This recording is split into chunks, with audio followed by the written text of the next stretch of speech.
you wanna come try to take my gun, son, you better be What's bulletproof. happening, guys? Daniel with Family God and Country, back for another video today. And today we're going to be doing our first video in our inch bag series. Sergeant BA was doing a challenge type deal on the inch bag, and I wanted to go ahead and get involved in that. And I wanted to start with one of the most important things in my opinion, and that is cutting tools, and also tools that I would use to maintain my edge and hone in my edges. I'm not going to be putting an edge on anything.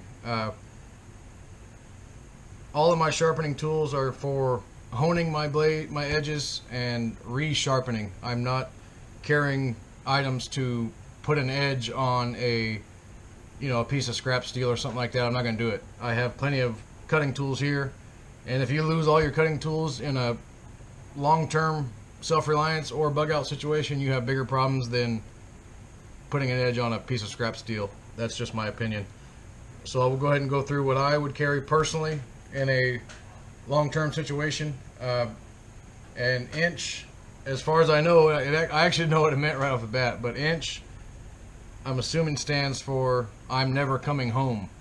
So, in that case, if I'm never coming home, hopefully I have another home that I'm at, and I have a lot more stuff than this, because the more stuff you have, the better. But I'm trying to keep the mindset of being able to carry this stuff, because it is called the inch bag series, or inch bug out bag series. It's not the inch trailer series or the inch house series, you know what I mean? So I'm trying to keep the mindset of what I would actually be able to carry if I had to. Hopefully I have some type of conveyance in that situation, but if I don't, I could carry this stuff along with the rest of my stuff if I needed to. And what my plan is I'm going to go ahead and I'm going to go ahead and part everything out of my bag. We'll do cutting tools, we'll do containers, combustion and fire basically.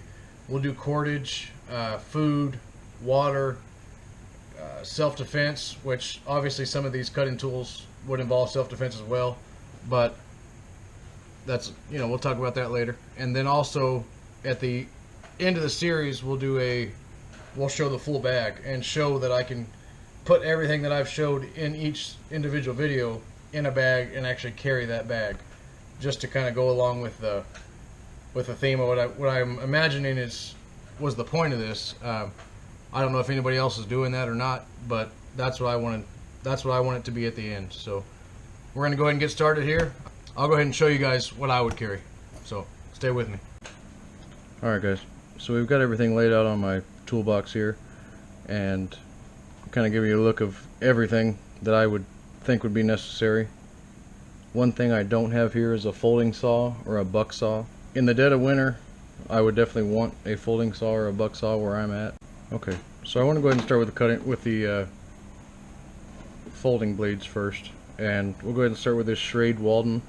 This is a Schrade Walden trapper. It's got 3 different blades on it, good for a lot of different things. I would definitely carry folding knives in this situation, just for they're useful for so many different things. Fine carving tasks, personal hygiene, cleaning out your fingernails, digging splinters out. There's a ton of different uses for a nice small folding knife. I'd probably also go ahead and grab my Camp King. It's a pretty high quality knife here, older knife. It's never done me wrong. I've used this thing over and over and over again. It's still tight as can be. Keeps a razor sharp edge. It's got it's got a couple different things on it that would come in handy for me. Just an Uncle Henry's folding knife here, probably, I don't know, 3.5, 4-inch blade with a nice sturdy handle on it. Again, it keeps a razor sharp edge. I use this one a lot for skinning and gutting and stuff like that, just because it's a really comfortable knife to hold. Got a nice thick spine on it, and it's just in the leather sheath that it came in from the store. Okay, the next thing that I definitely think is a must-have is some type of a multi-tool, whether it's a Leatherman or a Gerber or whatever other brand there might be out there. They come in handy for a lot of different things. This has got the extendable pliers on it here. It's got the knife. It's got a couple different screwdrivers. I believe it's got a set of scissors on it. a lot of different uses for that. And you can see this one actually, what I liked about this one was whenever you pull out an implement, it locks it in place there, so I can't move that again until I pull that sleeve down. And once I pull that sleeve down, then I can go ahead and fold it back in place, and I like that. Alright, so now let's get into what I would carry to maintain my blades, as far as honing and maintaining my edges, stuff like that. And the first thing I would carry for almost all these blades, probably except for the machete and maybe the axe, is my diamond rod sharpener. And these things are great for honing your blade. Once you have a really nice sharp edge on your blade, if you have one of these to carry along with you, and this thing weighs nothing, you can put it in your shirt pocket, you can put it anywhere, you know, stuff it in your sock for all you want to, and you can maintain an edge pretty well with just this here. That would be the first thing that I would grab. The next thing we have here, and this is a Smith's knife sharpener, and you can see it's the V pattern, I guess is what they call it. I don't know, to be honest with you. It's got the coarse and the fine. It's also got a little diamond rod sharpener here, which I do use sometimes. That works good for serrated blades and stuff like that. It does a good job of honing your edge. It's not going to bring a knife back from absolute dull, but this will maintain a nice edge. It's really small. I've just got a little bank line lanyard on it here.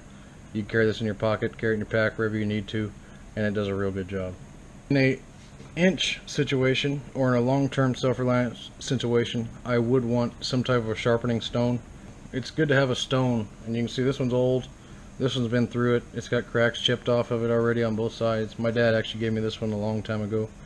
But I definitely think it would come in handy, and if I wasn't coming home, I would definitely want a stone to sharpen my knives on here. Okay, and the last piece of gear here that I would carry for blade maintenance is a file, and this pertains basically to the machete and the axe here. And this is just a standard two-way file, I guess. It's got the concave side and the flat side. When you really run the hell out of your machete or your axe, banging up against rocks and stuff like that, it's good to have a file. If you know what you're doing, you don't want to file the shit out of one side or the other. You can ruin a blade worse than it probably was before you started sharpening it if you don't know what you're doing. But for the weight of this, for the room it takes up, which is almost none, I would definitely carry this in a long-term situation. So we'll go ahead and talk about the machete here. And this machete actually, as you can see, doesn't fit this sheath. This thing's seen better days. I've had this machete for a long time. I actually found this in a trash pile, and it was completely rusted from one end to the other. Had nicks in the blade and stuff. It's still got a nick or two in it, but it's a machete. It's not made to, I'm not going to skin a cat with this thing. It's meant to do what a machete does. It is very sharp. It's probably too sharp for a machete, to be honest with you, but I would double this as a self-defense tool as well. I feel like I could seriously harm somebody with this thing if I had to. I think machetes would come in handy for a ton of different things. Like I said, self-defense, clearing brush, chopping small saplings and stuff like that. Just a blade that you're not worried about dinging up and maybe hitting against the ground, hitting in the dirt, hitting a rock if it happens. Next thing we have here, and this is the hatchet that I would prefer to carry. I have several different. I have a Harbor Freight, I've got a Trooper, I don't have any Gransfors Brucks or any $200 Feller's axes or anything like that. I think that's bullshit, to be honest with you. This is a SOG, I believe they call it a battle axe. I can't remember. I've had this thing for years and years and years. At least 6 or 7 years I've had this thing. And you can see it doesn't have a hammer pole on it. It did have a blunted end here, and I went ahead and sharpened that to a point. Weight of this thing, for anybody who's never held one of these, it doesn't look like much, but when you hold one of these in your hand and feel how substantial it is, I can chop wood with this. Not only can I have. I carry it every time I go camping. Anytime I'm out in the woods, I like to carry it on my pack. It does a good job of chopping up smaller stuff. You're not going to fell a tree with this thing by any means, but again, I mean, how often are you going to be felling large trees anyways? And in that case, if you're in the situation where you're felling trees like that, and let's say you're building a log cabin or something, you should definitely have more tools than what I've showed you here. That's just my opinion anyway. But this is a great little axe. I have beat the hell out of this thing. I've thrown it. It is weighted to throw. You can throw these. I am somewhat proficient in it. I did sand all the paint off of it on all the sides here, just to kind of give it its own look. You can use this end as a hammer pole if you have a stick or something. You can use that to pound steaks like that if you needed to. It's got a really good weight to it. It's got a really heavy-duty solid handle here. It's not anywhere near loose. I've never touched these screws since I've owned it, and I have driven this thing in the dirt. I have driven this thing into trees. I have cut down small saplings. Anything and everything you could think of to do to this thing, I've done it, and it's no worse for wear. Go ahead and get to a couple different. I decided to put these strictly for the reason that they're cheap, or cheaper. They're common man, but they will definitely withstand whatever you're going to do to them. And I have 3 here because, you know, 3 different sizes and 3 different uses.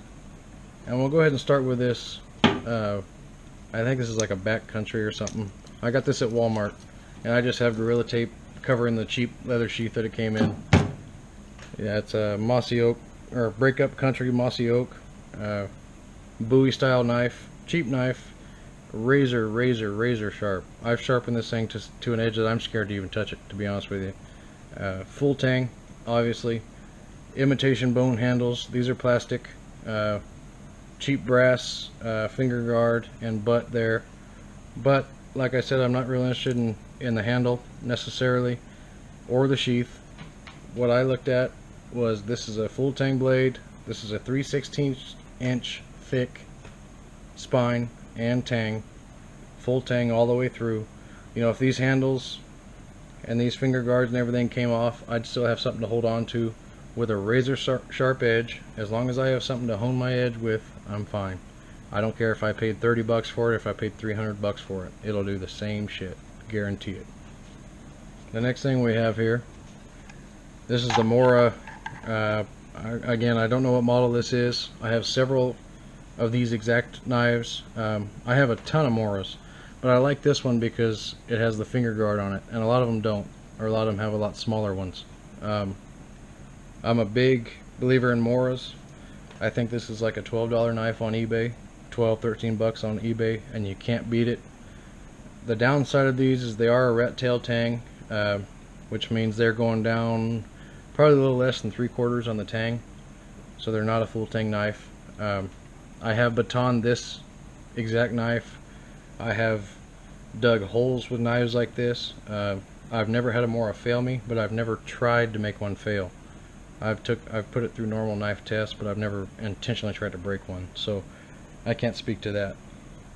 Good for fine carving tasks. This is the knife that I would use for feather sticking, for things where I don't necessarily want to ruin my blade, but I'm not necessarily worried about ruining my edge either, or getting this knife dirty, or getting it wet, or getting it in the dirt. This is kind of would be my utilitarian fixed blade knife, if that makes any sense.